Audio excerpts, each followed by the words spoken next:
தமிழக வெற்றிக் கழகத்தின் கோவை தெற்கு மாவட்ட தலைவர் கோவை கே. விக்னேஷ் சுந்தராபுரம் பகுதியில் உள்ள அவரது இல்லத்தில் கட்சிக் கொடியை ஏற்றினார்.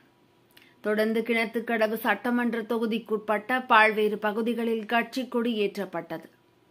நடிகர் விஜய் கடந்த பிப்ரவரி மாதம் தமிழக வெற்றிக் கழகம் என்ற கட்சியை துவங்கி தீவிர அரசியலில் ஈடுபட்டு 2026 சட்டப்பேரவை தேர்தல்தான் இலக்கு என்றும் விஜய் அறிவித்தார். இதனைத் தொடர்ந்து தனது கட்சிக்கான கொடியை கடந்த 2 தினங்களுக்கு முன்பு பனையூரில் உள்ள அலுவலகத்தில் ஏற்றி வைத்தார். தமிழக அரசியலில் நடிகர் விஜயின் இந்த அடுத்த கட்ட மூமெண்ட் பெரும் பரபரப்பை ஏற்படுத்தியுள்ள நிலையில் அவரது ரசிகர்களும் கட்சி தொண்டர்களும் இன்னும் பரபரப்பாக இயங்க துவங்கியுள்ளனர். அதன்படி தமிழக வெற்றிக் கழகத்தின் கோவை தெற்கு மாவட்டம் சார்பாக பல்வேறு இடங்களில் கட்சிக் கொடி ஏற்றப்பட்டது. முன்னதாக தெற்கு மாவட்ட தலைவர் கோவை கே. விக்னேஷ் சுந்தராபுரம் பகுதியில் உள்ள அவரது இல்லத்தில் கொடியேற்றினார்.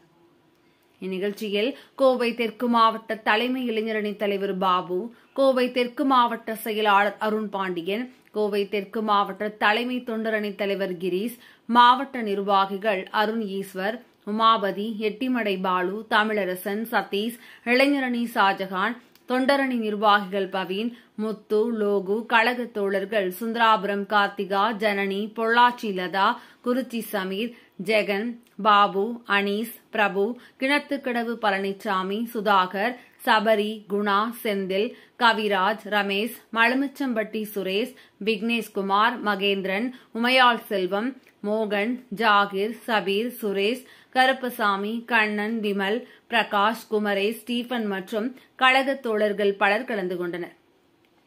அதனைத் தொடர்ந்து கிணத்துக்கடவு சட்டமன்ற தொகுதிகளுக்குட்பட்ட பல்வேறு பகுதிகளில் கட்சிக் கொடி ஏற்றப்பட்டது.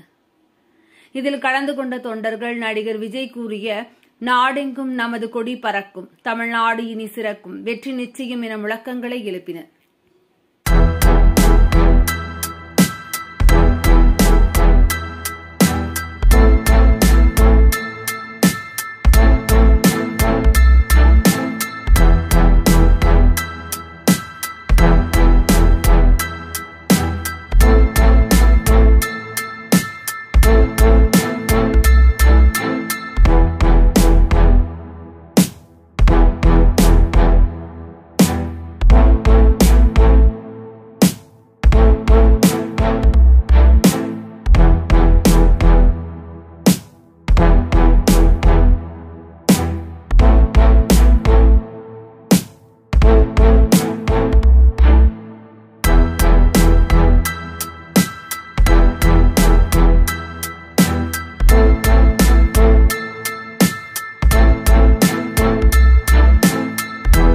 வணக்கம்.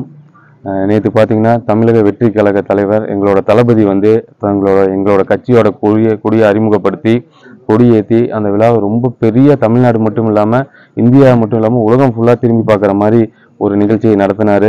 அவரை தொடர்ந்து ஒவ்வொரு மாவட்டத்திலையும் தமிழக வெற்றி கழகத்தை வலுவாக்கும் பொருட்டு ஒவ்வொரு பகுதியிலையும் கொடியேற்றத்தை தொடங்கியிருக்கோம். கோவை மாவட்டத்தில் முதல் கொடியை இங்கே ஏற்றி எங்களுடைய பயணத்தை தொடங்கியிருக்கோம். இன்னும் பொது இடங்களில் பல இடங்களில் ஏற்றருக்கு அரசு அதிகாரிகள்கிட்ட எங்கள் தளபதி சொன்ன மாதிரியே நாங்கள் அவங்ககிட்ட ரிக்வஸ்ட் பண்ணியிருக்கோம். அவங்க கூடிய சீக்கிரம் எங்களுக்கு அனுமதி கொடுப்பாங்க. அதை தொடர்ந்து எல்லா பொது இடங்களிலும் எங்களுடைய தமிழக வெற்றி கழக கொடி பறக்க விடப்படும் என்பதை தெரிவித்துக் கொள்கிறேன்.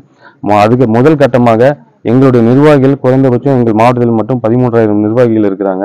ஸோ அந்த 13,000 வீட்டிலும் எங்களோட தமிழக வெற்றி கழகத்தோட கொடி பறக்குங்கிறதையும் சந்தோஷமா மகிழ்ச்சியோட தெரிவிச்சுக்கிறோம். எங்கள் தளபதி சொன்ன மாதிரி எங்கள் கொடியை இனிமேல் எங்கள் பகுதியில் ஏற்றும் போது அந்த கொடியை ஒரு முஸ்லீம், ஒரு ஹிந்து, ஒரு கிறிஸ்டின் 3 மதங்களை சேர்ந்தவர்களும் கொடி பிடிச்சி ஏற்றுவோங்கிறதையும் இந்த நேரத்தில் தெரிவிச்சுக்கிறேன். எங்களுக்கு சமூக நீதியை உண்மையாலும் தமிழக கொண்டு வரப்போறது தமிழக வெற்றி கழகம் தான். அதை கடைபிடிக்கும் விதமாக இந்த மாதிரி எங்களுடைய கொடிகளை ஏற்றுவோங்கிறத மகிழ்ச்சியோட தெரிவிச்சு